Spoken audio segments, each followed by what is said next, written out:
आज हम स्टार्ट करने वाले हैं बेंजोडायज़ेपिन क्लास ऑफ ड्रग्स के साथ। ओके, हमने लास्ट टाइम देखा कि सेडेटिव्स और हिप्नोटिक्स का मेन मैकेनिज्म ऑफ एक्शन क्या होता है। ओके, अब हम बेंजोडायज़ेपिन्स में भी एक बार जस्ट एज अ रिविजन और थोड़ी सी जो नई बातें हैं वो देखेंगे कि मैकेनिज्म ऑफ एक्शन एग्जैक्टली होता क्या है। ओके, ये है गाबा। ये मैंने प्रीवियस वीडियो में कवर करवा दिया, ठीक है, वही चीज़ मैं दोहरा रहा हूँ यहाँ पर। गाबा है गामा अमीनो ब्यूट्रिक एसिड। ये एक न्यूरोट्रांसमीटर होता है, इनहिबिटरी न्यूरोट्रांसमीटर, जो ये क्लोराइड आयंस को अंदर शिफ्ट करवाने, मेम्ब्रेन के अंदर, यानी कि ये मेम्ब्रेन है उसके अंदर शिफ्ट करने और हाइपर पोलराइजेशन कॉज करने के लिए रिस्पॉन्सिबल होता है। ओके, और ये ग्रीन से जो मैंने बनाया है वो है बेंजोडायज़ेपिन्स, जो अपने अलग रिसेप्टर्स से बाइंड करता है। वो रिसेप्टर में गाबा ए रिसेप्टर पे, ये गाबा ए रिसेप्टर है, ठीक है, यहीं पर बेंजोडायज़ेपिन्स भी बाइंड करेंगे। और मैंने जैसे लास्ट टाइम कहा था कि पोर ओपनिंग फ्रीक्वेंसी बढ़ जाएगी बेंजोडायज़ेपिन्स की वजह से। ओके, ये जो इफ़ेक्ट होता है जिससे कि ये क्लोराइड आयंस का इन्फ्लक्स बढ़ जाएगा, जिससे कि हाइपर पोलराइजेशन ज़्यादा हो जाएगा, ये जो इफ़ेक्ट होता है बेंजोडायज़ेपिन्स का, इसे एक गाबार्जिक इफ़ेक्ट कहते हैं। गाबार्जिक इफ़ेक्ट क्यों? क्योंकि ये जो गाबा है, गामा अमीनो ब्यूट्रिक एसिड, उसका इफ़ेक्ट बढ़ा रहा है, इसलिए उसे गाबार्जिक इफ़ेक्ट कहा जाता है। ओके, एक बात बहुत इम्पॉर्टेंट जो नोट करने लायक है यहाँ पर कि लेट्स से हमारे पास एक केस है, ये सेम अगर मेम्ब्रेन है, ये रिसेप्टर है, ये पोर है, ये सेम केस है, लेकिन यहाँ पर हमारे पास गाबा नहीं है, सिर्फ बेंजोडायज़ेपिन्स है। ओके, यानी कि सिर्फ ड्रग है, तो ये चैनल ब्लॉक्ड ही रहेगी। ऐसा क्यों हुआ? क्योंकि ये जो बेंजोडायज़ेपिन है ये एक्चुअली पोर खोलने के लिए रिस्पॉन्सिबल नहीं होता, सिर्फ पोर ओपनिंग फ्रीक्वेंसी बढ़ाएगा ये। ओके, यानी कि अगर यहाँ पर गाबा जो नेचुरली प्रोड्यूस होता है बॉडी में वो अगर है ही नहीं तो ये चैनल ब्लॉक्ड ही रहेगी, जिससे कि आपको इफेक्ट देखने नहीं मिलेगा ड्रग का। बेंजोडायज़ेपिन्स के लिए इम्पॉर्टेंट होता है कि यहाँ पर गाबा प्रेजेंट हो, अगर नहीं होगा तो आपको इफेक्ट देखने नहीं मिलेगा, नो इफेक्ट हियर। ठीक है, ये एक इम्पॉर्टेंट बात थी जो पहले मुझे समझानी थी। अब हम स्टार्ट करेंगे बेंजोडायज़ेपिन के स्ट्रक्चर्स के साथ। ओके, स्ट्रक्चर्स, पहले हम सब स्ट्रक्चर्स एक एक करके देखेंगे और नेक्स्ट वीडियो में हम स्टार्ट करेंगे SAR। ओके, देखते हैं स्ट्रक्चर क्या होते हैं। सबसे पहले अगर आपको किसी भी क्लास ऑफ ड्रग्स में देखना है तो आप सबसे पहले यूजुअली जनरल स्ट्रक्चर देखते हो। अगर जो सभी ड्रग्स है वो क्लास में वो स्ट्रक्चरली रिलेटेड है तो आपको यूजुअली एक जनरल स्ट्रक्चर दिया जाएगा। तो बेंजोडायज़ेपिन्स का जनरल स्ट्रक्चर होता है ये, ठीक है, ये होता है बेंजोडायज़ेपिन्स का जनरल स्ट्रक्चर। अब आपको ये एक एक करके ही याद करना पड़ेगा। आप इसके इम्पॉर्टेंट कंपोनेंट्स याद रख सकते हो, जैसे कि यहाँ पर है आपके पास बेंजीन रिंग, इससे अटैच्ड है X, यानी यूजुअली हैलोजन होता है, यानी कि यहाँ पर Cl जैसे ग्रुप्स आएंगे। इसके बाद है आपके पास डायज़ेपिन रिंग, डायज़ेपिन यानी 2 नाइट्रोजन्स कंटेनिंग 7 मेंबर्ड रिंग, वो होता है डायज़ेपिन रिंग। उसके इस पोजीशन पे एक बेंजीन रिंग होगा, यहाँ पर एक डबल बॉन्ड O और यहाँ पर R ग्रुप, जो यूजुअली CH3 या फिर H, दो में से एक होता है यूजुअली। ओके, ये एक जनरल स्ट्रक्चर है। मोस्ट ऑफ द टाइम्स जो होता है वो यहाँ पर दिखाया गया है।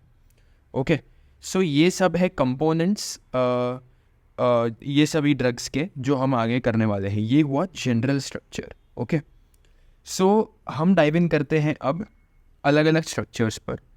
तो इसमें मैं क्या करता हूँ, यूजुअली मैं एक के बाद एक ड्रग्स बनाता हूँ और कंपोनेंट्स जो चेंज होते हैं वो हाईलाइट करता जाता हूँ। ओके, सबसे बेसिक कोई भी एक अगर आप कोई भी एक स्ट्रक्चर पकड़ लो ये क्लास में से, तो मैं कहूँगा कि डायज़ेपैम सबसे बेसिक स्ट्रक्चर है।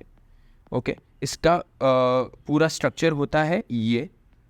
यहाँ पर बेंजीन रिंग आपने देखा कि इंक्लूड हुआ, ये बेंजीन रिंग। उसके बाद यहाँ पर Cl लगा हुआ है, जो जनरल स्ट्रक्चर में X दिखाया था वो अब एक्चुअली में जो ड्रग में प्रेजेंट होता है वो दिखा रहे हैं हम। ओके, यहाँ पर है नाइट्रोजन, ये पूरा एक डायज़ेपिन रिंग जो प्रेजेंट था विथ अ डबल बॉन्ड यहाँ पर है डबल बॉन्ड O जो वहाँ पर था, यहाँ पर बेंजीन रिंग है। और वहाँ पर जो R लिखा था मैंने, ये R चेंज हो गया है CH3 में। ओके, ये होता है डायज़ेपैम का स्ट्रक्चर। ओके, तो सबसे पहली चीज़ आप ये करोगे कि ये स्ट्रक्चर आप प्रैक्टिस करोगे। जो ये क्लास का नाम है बेंजोडायज़ेपिन्स, उसमें ही आधा स्ट्रक्चर तो आ ही जाता है, ये बेंजो और ये डायज़ेपिन, राइट। तो ये आधा स्ट्रक्चर तो इसमें आ ही गया। इसके सिवा आपको जो ये कंपोनेंट्स याद रखने हैं छोटे छोटे, वो सब आपको याद करने पड़ेंगे। ये यूजुअली प्रैक्टिस से ही कंप्लीट करना पड़ेगा आपको। ओके, डायज़ेपैम होने के बाद हम एक सिमिलर स्ट्रक्चर पकड़ेंगे जिसमें बहुत कम चेंज है कंपोनेंट का, वो है ऑक्साज़ेपैम। अब ऑक्साज़ेपैम का स्ट्रक्चर क्या है? आपको सबसे पहले बेसिकली आपको ये पूरा सेम स्ट्रक्चर बना लेना है जो जनरल स्ट्रक्चर होता है वो, ठीक है। अब इसमें जो मेन डिफरेंस आता है वो आता है यहाँ पर। एक तो ये कि CH3 से H हो जाएगा, ओके। और नेक्स्ट डिफरेंस आता है वो यहाँ पर OH आ जाएगा, क्योंकि इसका नाम है ऑक्साज़ेपैम, सो O आ ही जाएगा। सो आप थोड़ा थोड़ा उनके नाम में से ही डिड्यूस कर सकते हो कि क्या चेंजेस आ सकते हैं। ओके, सो ये एक चेंज आया और ये एक चेंज आया, ये मैं हाईलाइट कर देता हूँ। ये हुआ ऑक्साज़ेपैम का स्ट्रक्चर। ये सब एक बार आप स्ट्रक्चर याद कर लोगे, बाद में आपको SAR में कंपैरेटिवली बहुत ईजी पड़ेगा टू मेक दी स्ट्रक्चर्स। आप ऐसे कर सकते हो एग्ज़ाम में कि स्ट्रक्चर्स सब पहले बना लो एंड बाद में आप एक एक SAR के पॉइंट्स लिख सकते हो, और वो SAR में सिर्फ एग्जाम्पल का नाम लिखना है, स्ट्रक्चर पहले से आपने बनाया हुआ है। ओके, ऐसे आप कर सकते हो। ऑक्साज़ेपैम के बाद नेक्स्ट स्ट्रक्चर जो आपको देखना है वो है टेमाज़ेपैम। ओके, अब इसमें डिफरेंस क्या है ये मैं स्ट्रक्चर बना देता हूँ। ये यहाँ पर Cl अभी भी प्रेजेंट है, यहाँ पर सेम है, यहाँ पर बेंजीन रिंग है, यहाँ पर डायज़ेपिन रिंग है, यहाँ पर डबल बॉन्ड है, यहाँ पर डबल बॉन्ड O है, और यहाँ पर CH3 है। ओके, यहाँ पर द ओनली डिफरेंस इज यहाँ पर OH के साथ CH3 है, यहाँ पर OH के साथ H था, यहाँ पर सिर्फ CH3 था, राइट। यहाँ पर CH3 है और OH दोनों है, यहाँ पर सिर्फ H था, उसके साथ OH था, यहाँ पर OH था ही नहीं, सिर्फ CH3 था। ओके, सो ये हुआ टेमाज़ेपैम। सो आप देख सकते हैं काफ़ी सिमिलर स्ट्रक्चर्स है, सिर्फ दो जगह पे चेंजेस आए हैं एक्चुअली, ओके, स्ट्रक्चर में। इसके बाद का जो नेक्स्ट स्ट्रक्चर हम बनाएंगे वो है लोराज़ेपैम। ओके, लोराज़ेपैम। अब ये भी बहुत ही सिमिलर स्ट्रक्चर है, इसमें भी आपको ये जो कंपोनेंट्स है डायज़ेपिन रिंग, बेंजीन रिंग, ये सब पहले बनाना है। यहाँ पर एक बेंजीन आएगा, यहाँ पर डबल बॉन्ड O आएगा। ओके, ये लोराज़ेपैम में आएगा NH यहाँ पर और यहाँ पर OH। तो आप देख सकते हो कि सभी परम्यूटेशन कॉम्बिनेशंस हमने ट्राई कर लिए। एक जगह पे सिर्फ CH3 है, एक जगह पे CH3 के साथ OH है, एक जगह पे सिर्फ OH है, एक जगह पे, और यहाँ लोराज़ेपैम में एक जो डिफरेंस आता है वो आता है यहाँ पर Cl आ जाएगा। ओके, ये डिफरेंस हुआ एक लोराज़ेपैम का। ओके, तो ये हुआ लोराज़ेपैम। इसके बाद हम नेक्स्ट स्ट्रक्चर जो देखेंगे वो होगा क्लोराज़ेपेट।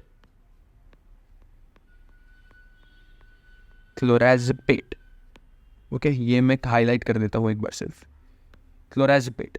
अब ये भी काफ़ी सिमिलर स्ट्रक्चर है, बट इसमें एक थोड़ा सा एक्सेप्शनल चीज़ होती है, वो मैं आपको दिखाऊंगा। ये सब आपको वापस सेम टू सेम बनाना है एग्जैक्टली। यहाँ पर बेंजीन रिंग आएगी, यहाँ पर आएगा H, ओके, यहाँ पर डबल बॉन्ड O, और इसमें जो इंटरेस्टिंग चीज़ आती है यहाँ पर COOH लग जाता है instead of just OH। Okay, so ये एक चेंज आपको नोट करना है, ठीक है। H तो वैसे ही रहा, ये हुआ क्लोराजेपेट। ओके, अब इसके बाद मैं बनाने जा रहा हूँ थोड़ा सा और डिफरेंट स्ट्रक्चर, ये है एस्टाजोलैम।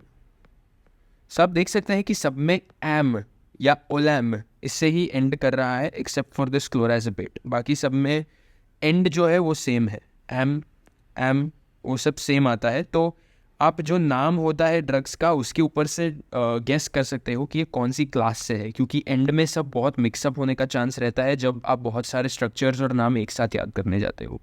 ओके, सो नेक्स्ट आता है एस्टाजोलैम। इसमें जो मेन डिफरेंस है वो बहुत इंटरेस्टिंग है। ये मैं थोड़ा सा नीचे बनाता हूँ, आप देखोगे कि क्यों मैं नीचे बना रहा हूँ। ये यहाँ पर Cl, यहाँ पर पूरा सेम स्ट्रक्चर, यहाँ पर N, यहाँ पर ये। इसमें जो डबल बॉन्ड O है वो अब नहीं रहेगा।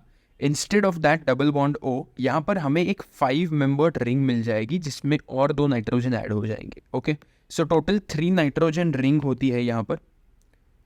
ओके, और डबल बॉन्ड O जो होता है वो हट जाता है। ये हुआ एस्टाजोलैम। बाकी पूरा स्ट्रक्चर सेम है, सिर्फ यहाँ पर कुछ है नहीं क्योंकि ये डायज़ेपैम जैसा है, यहाँ पर कुछ है ही नहीं वो पोजीशन पर।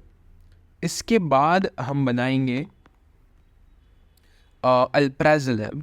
अब ये अल्प्राजोलैम काफ़ी सिमिलर है एस्टाजोलैम से। सो ये नेक्स्ट स्ट्रक्चर आएगा हमारा। यहाँ पर हम बेसिकली पूरा ही सेम स्ट्रक्चर है एस्टाजोलैम का, सिर्फ एक एक्स्ट्रा एडिशन है वो हम देखेंगे। यहाँ पर डबल बॉन्ड है, यहाँ पर आएगा बेंजीन रिंग, और यहाँ पर सेम स्ट्रक्चर है, ये डबल बॉन्ड यहाँ पर और यहाँ पर नाइट्रोजन 2। लेकिन यहाँ पर जो ये कार्बन है, ये कार्बन पे CH3 आ जाएगा। This is the only difference alprazolam और एस्टाजोलैम के बीच में। ओके, ये हुए थोड़े से डिफरेंट स्ट्रक्चर्स। और एक पूरा ही डिफरेंट स्ट्रक्चर जो हमारा बेंजोडायज़ेपिन्स के लिए लास्ट स्ट्रक्चर है वो है क्लोरडायज़ेपोक्साइड। तो इसका नाम इतना अलग क्यों है? क्योंकि इसका स्ट्रक्चर भी अलग है, क्योंकि इसमें एज़ेपोक्साइड देखने मिल रहा है आपको, राइट। इसका स्ट्रक्चर काफ़ी डिफरेंट है। इसमें आपको ध्यान में रखना है कि ये तो सेम ही रहेगा। सो क्लोरो सब में आएगा ही, गारंटी, ठीक है। N यहाँ पर आएगा, N डबल बॉन्ड, यहाँ पर आएगी बेंजीन रिंग। ओके, ये हुआ जो जनरल स्ट्रक्चर हमारा होता है वो। अब इसमें डिफरेंसेस क्या है? क्लोरडायज़ेपोक्साइड में यहाँ पर एक डबल बॉन्ड आता है जिसमें, ओके, ये एक्स्ट्रा एक चीज़ है। इसके अलावा इसमें जो डबल बॉन्ड O रहता था पहले, उसके बदले अब एक सेकेंड, डबल बॉन्ड O की जगह पे इंस्टेड ऑफ दैट यहाँ पर NHCH3 आ गया। ठीक है, ये दूसरा डिफरेंस हुआ। सो ये हाईलाइट कर देता हूँ मैं, ये एक डिफरेंस हुआ, 2 डिफरेंसेस हुए। और लास्ट जो डिफरेंस है, एज़ेपोक्साइड आपने देखा, सो इसमें एक ये ऑक्साइड ग्रुप प्रेजेंट होगा, यानी कि एक कोऑर्डिनेट बॉन्ड है ये। ओके, ये कोऑर्डिनेट बॉन्ड है क्योंकि हमने एक एरो के साथ दिखाया है। ये हुआ तीसरा डिफरेंस। तो ये स्ट्रक्चर एक काफ़ी डिफरेंट था क्लोरडायज़ेपोक्साइड का। इसके अलावा आपको ये इतने स्ट्रक्चर्स याद रखने हैं। Diazepam 1, second is oxazepam, third is lorazepam, fourth is demazepam, fifth is chlorazepate, sixth is estazolam, seventh is alprazolam and eighth is chlordiazepoxide. Okay, so ये स्ट्रक्चर्स आपको एक बार प्रैक्टिस करने हैं, और रादर एक बार नहीं, मल्टीपल बार करोगे तो बेटर पड़ेगा जब तक आपको याद नहीं होते। ओके, ये तो वो पहली चीज़। सेकेंडली, इसमें ये सब नामों को अगर हम क्लासीफाई करें, क्लासिफिकेशन ऑफ बेंजोडायज़ेपिन्स,